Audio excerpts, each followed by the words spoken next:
21세기에 하나님께서는 보내실 여호와의 종에 대해서 이사야 선지자로 예언케 하십니다. 어떤 내용이 있느냐? 바벨론의 포로됨으로부터 돌아올 것이다.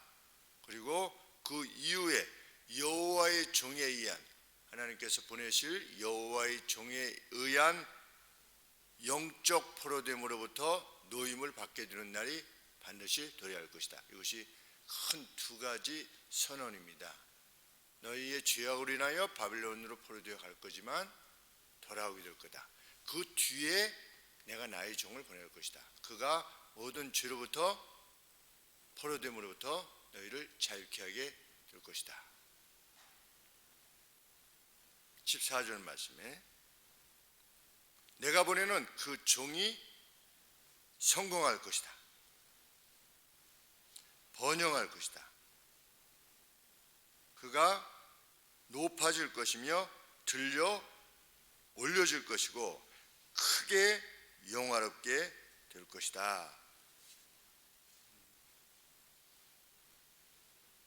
그런데 14절 말씀에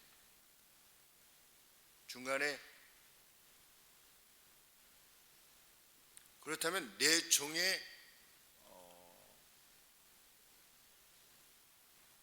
종이 그렇게 높임 받는 방식이 뭐냐? 그래서 설명하고 계시는 겁니다. 14절에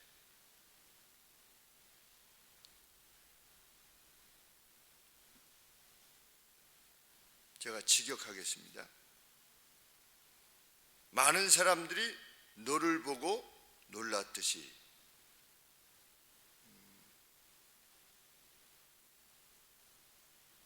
무리가 그를 보고 놀랐거니와 그랬죠. 그런데 원문에는 이것이 더 먼저 나와 있습니다.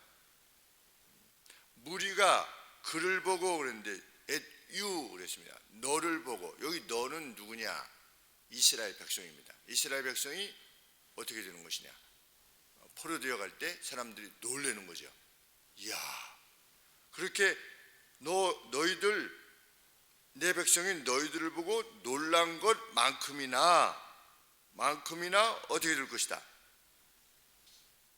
그의 외모가 그 어떤 사람들보다도 더 상할 것이다. 이스라엘 백성이 포로되어 갈 때 그 당하는 고통, 재난으로 인해서 많은 사람들이 야, 어떻게 저렇게 될 수 있는가? 라고 하는 것만큼이나 너희가 당하는 것만큼이나 나의 종이 어떻게 될 것이다? 상하게 될 것이다. 그 어떤 누구보다도 상하게 될 것이다. 그리고 그의 폼이, 그의 어떤 형태가 또한 사람들의 아들들보다 더 그러할 것이다. 그러니까 어떤 얼굴 모습이나 아니면 예수님의 어떤 그 바디의 몸이 어떻게 될 것이다? 아주 상하게 될 것이다. 이런 말씀입니다. 내 종이 상하게 될 것이다. 15절 후에는 이렇게 되어 있는데 이와 같이 이렇습니다. 이와 같이 이 같은 방식으로 내 종이 그렇게 으깨지는 방식으로 너희를 구원해낼 건데 그 뒤에 어떻게 될 것이다? 그가 높이 존귀 높임을 받게 될 것이다. 그런데 15절 말씀에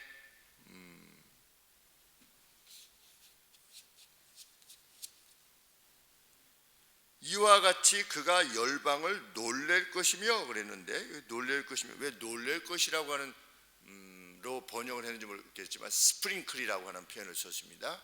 스프링클, 뿌린다 이런 뜻입니다. 나라들을 뿌릴 것이다. 우리 구약에 보면 우슬초로 이렇게 물을 뿌려서 정결케 하지 않았습니까? 그것처럼 그가 그렇게 뿌릴 거다. 뭘 뿌리겠습니까? 예수님의 피를 뿌리시겠죠. 그 정결케 하는 우리 7월 10일 날 되면 이스라엘 절기로 7월 10일 날 되면 속죄일 아니겠습니까? 그러면 염소를 잡아가지고 안으로 지성소 안으로 들어가서 뿌리지 않았습니까? 이 속죄소 앞쪽에 옆에다 이렇게 뿌려서 이스라엘 백성 가운데 계신 하나님의 그 그러니까 좌석이지요. 그 속죄소가 하나님이 이스라엘 백성 가운데 거하시는데 그 중심적으로 거하는 곳이 어디냐? 그 속죄소지요.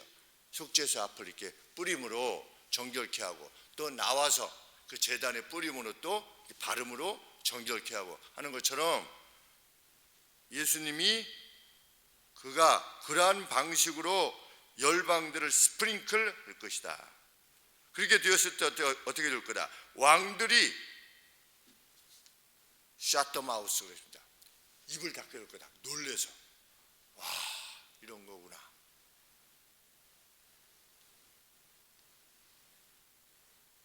열왕은 그를 위하여 입을 봉하리니 왜? 그들이 말하여지지 않은 것들을 그들이 볼 것이며 그들이 들어보지 못한 것을 이해하게 될 것이기 때문이다. 우리 로마 병사가 밑에서 예수님께서 십자가에서 운명하시고 나서 뭐라고 그랬습니까? 그는 실로 하나님의 아들이었다. 그게 뭐냐? 그게 샷더마우스, 입을 다물 수밖에 없는 겁니다. 모든 되어진 상황이 결코 자신들의 이해 가운데 되어지지 않았던 것이지요. 그냥 단지 뭐 소위 말하는 개혁가로서 그냥 개혁하는 정도로 그렇게 이해했었는데 또 가난한 자들 좀 뭐 돌보고 무슨 뭐 죄인 정도로 이렇게 죄인을 가까이 하는 어떤 랍비 정도로 그렇게 이해해서 그냥 죽었구나 이렇게 생각을 했었는데 그 되어지는 모든 일들을 보고 로마 병사가 이렇게 고백할 수밖에 없게 되었던 겁니다. 바로 이것입니다. 그들이 들어본 적이 없는 어떤 일이 일어나게 되었을 때 왕들이 그 입을 다물게 될 것이다.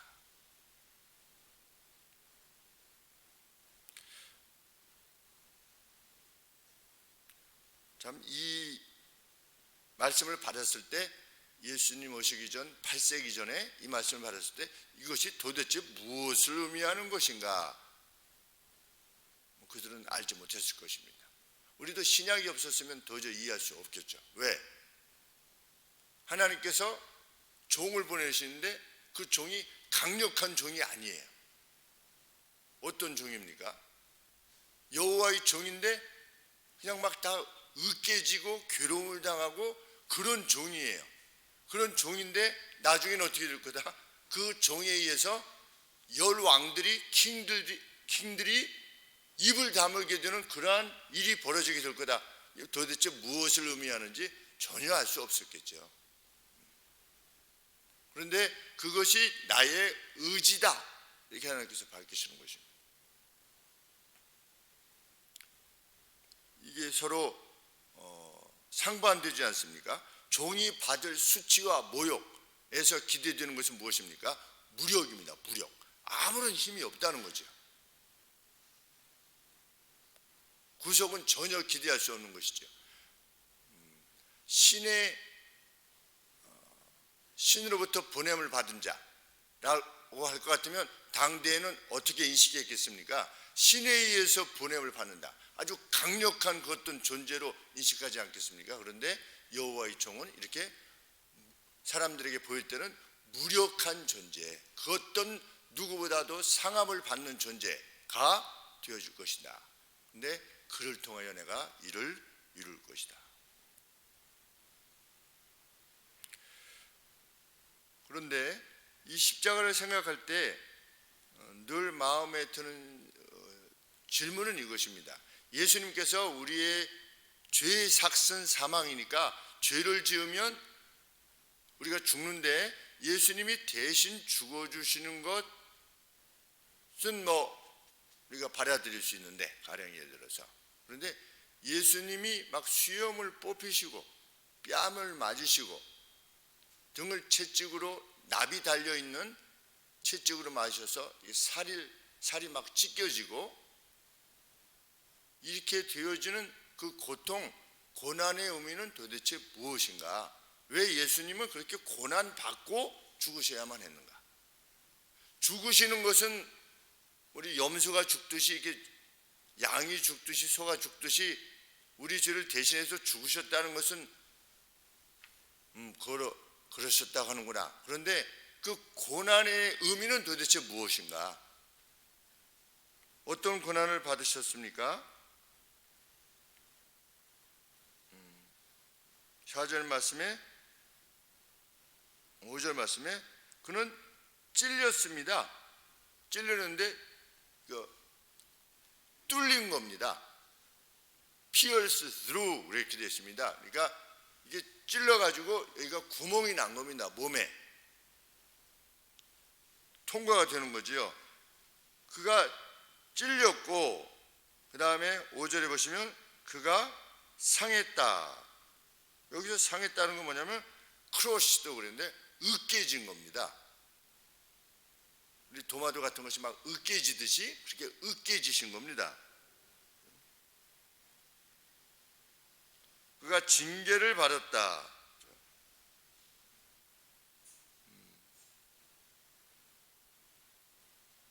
징벌, 구타당한 것입니다.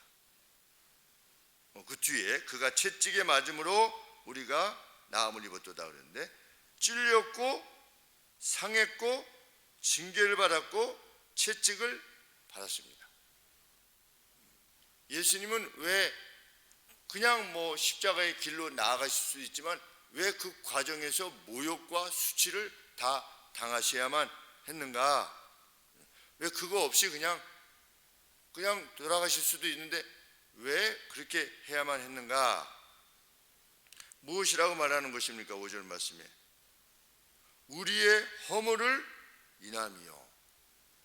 실은 우리가 뚫림을 당해야 됐다는 겁니다. 우리가 지어냈던, 그리고 지어내고 있는, 앞으로 지을 그 허물, 이 허물은 뭐냐면 트랜스그레션인데 이거는 넘어서는 걸 말합니다. 하나님의 법을 넘어서는 것. 하지 말라 근데 하고, 하라 근데 하지 않고, 트랜스그레션, 넘어서는 것. 우리의 허물을 인하며 그가 상함은 우리의 죄악을 내합니다.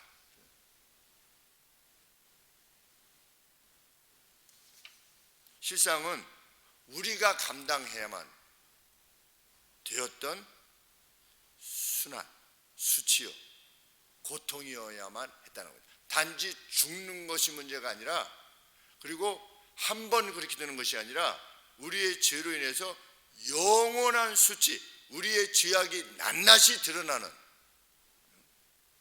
낱낱이 드러나게 되어서 마치 가늠한 여인이 붙잡혀와 가지고서 현장에서 잡혀와 가지고 사람들 앞에 노임을 받게 되는, 그래서 돌로 침을 받게 되는, 그냥 단지 돌로 쳐서 죽는다는 것이 무서운 것이 아니라 모든 사람들한테 모욕을 당하고 수치를 당하는 그 괴로움이 실은 우리들 자신의 것이었다.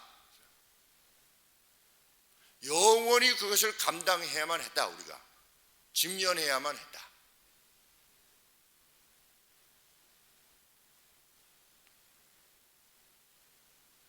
그는 우리의 병약함을 감당하고, 우리의 질고, 우리의 sickness입니다. 우리의 병, 우리의 질고, 우리의 연약함을 감당하고. 병이 들면 막 아프고 힘들지 않습니까? 죄 때문에 우리가 막 아프고 힘든 것, 우리의 슬픔을 감당하였다. 그가 뚫림은 우리의 죄악들 때문이다. 그는 우리의 죄악들로 인해 으깨지셨다. 우리의 안녕을 위한 징벌이 그분 위에, 그분의 구타당함으로 우리가 고침을 입었다. 이것이 하나도 남김없이 우리 주님이 고난의 잔을 다 마셨다라고 하는 의미가 그것입니다. 고난의 잔을 다 마셨다. 우리의 죄악이 초래해야만 했던 그것을 우리 주님께서 친히 다 담당하셨는데, 죽음뿐만 아니라 한 방울도 그냥 회피하시지 않고 다 감당하심으로 우리로 하여금 완전한 자유와 평안을 주셨다. 그런 종이 올 것이다. 이렇게 하나님께서 말씀하시는 것입니다. 주님이 감당하신 순환 전부가 실은 우리 몫이었다. 우리를 기다리고 있었다는 겁니다. 사실은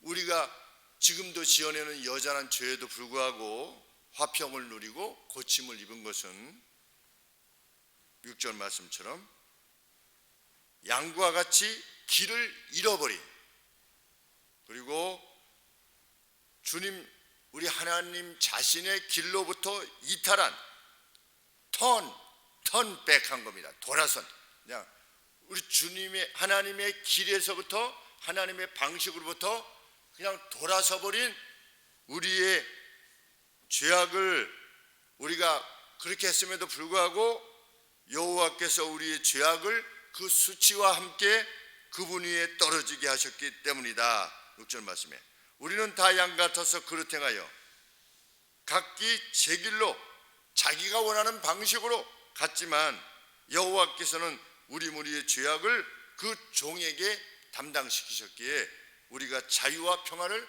오늘 누리고 있다는 것입니다. 그래서 우리는 그 탕감받은 자로서 오늘을 사는 것입니다. 일반 달란트 탕감받은, 그것은 수치와 죽음이지요. 능력, 이것을 친히 감당해 주셨기에 일반 달란트 탕감받은 자로서 살아가기를 진실로 소원하는 것입니다. 그래서 내게 100데나리온 빚진 자처럼 여겨지는 그 누구라도 내가 그래야 했듯이 나의 용서와 나의 친절과 나의 자유로 말미암아 그가 안녕과 평화를 누릴 수 있도록 돕는 삶, 그 삶을 살기 위해서 우리는 일생을 살고자 하는 것입니다. 그것이 그리스도인의 삶의 내용입니다. 그래서 에베소서 4장 32절에 사도 바울이 이렇게 보냈습니다. 서로 친절하게 하며, 나는 친절한 사람인가? 그 누구에게도 불쌍히 여기며, 나는 그 누가 죄악을 저질렀을 때에도 그를 긍휼히 여기는 사람인가? 서로 용서하기를 하나님이 그리스도 안에서 너희를 용서하신 같이 하라. 바로 이것입니다. 하나님께서 그리스도 안에서 너희를 용서하기 위해서 무엇을 대가를 지불했느냐? 그 고난과 수치, 그 능욕, 그것을 기꺼이 감당했던 것처럼 너희도 그렇게 하라 라고 사도 바울이 우리에게 요청하는 것입니다. 우리는 여전한 죄 가운데 있는 것이 분명합니다. 그러나 이 말씀대로 살아야 할 것입니다. 그것은 이상이 아니고 은혜 받은 자로 기꺼이 그렇게 살 것입니다. 그 누가 우리의 삶을 훗날 평가할 때 그분은 사랑으로만 살았다 라고 하는 것, 그것이 그리스도의 삶의 내용인 줄 믿습니다. 그리스도의 고난을 생각할 때 그리스도의 고난을 슬퍼하는 것이 아니라 무엇 때문에 그 고난을 감당하셨는가에 대한 묵상을 통해서 나는 어느 점에 있어서 더 그리스도와 같이 그만큼 친절하기를 소원하고 불쌍히 여기기를 소원하고 다른 사람도 나와 같은 안녕과 기쁨 가운데 거하기를 원하는 것인가? 를 깊이 생각해보는, 그것이 배우자일 수 있고 같은 하나님을 섬기는 이들일 수 있고 우리가 살아가는 이 사회 속에 그 누구일 수 있다고 하는 사실, 우리가 참 견뎌하기 힘들어하는 그러한 이들일 수 있다는 사실을 결코 잊지 아니하고 다시 한번 마음을 새롭게 하는 이날이 되기를 함께 소원합니다. 기도하겠습니다.